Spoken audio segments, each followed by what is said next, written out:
ទូទឿនេះឥឡូវវាចាប់ផ្ដើមលេងខ្លួនណាបាទហើយនេះជង្គង់ខ្លីមកវែងជាងច្អល់ដៃបន្តិច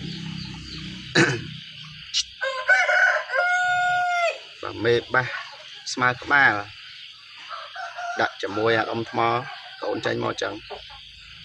គីឡូ25 5ទៅនៅខ្ចីទេនេះពេញដែរជាបាន20 8 អីហ្នឹង27 28ហ្នឹងមេវាស៊ីនរូបរាងទាញទៅបាមេងកាំកូនមេងកាំឥឡូវចាប់ផ្ដើមលេងខ្លួនណាហើយសម្រាប់បងប្អូនស្រឡាញ់ចង់បានបងប្អូននៅខ្ចីចេះខ្ញុំចែកជូនបងប្អូនតែ40 រៀលទេ40ចេញសេវាឲ្យដល់ពេញអានេះបើជាខ្ទង់មួយខែទៀតហ្នឹងខែលេងបានបើឡូវយុគវា7 ខែហើយវារៀងឆាប់ដាក់ចិត្ត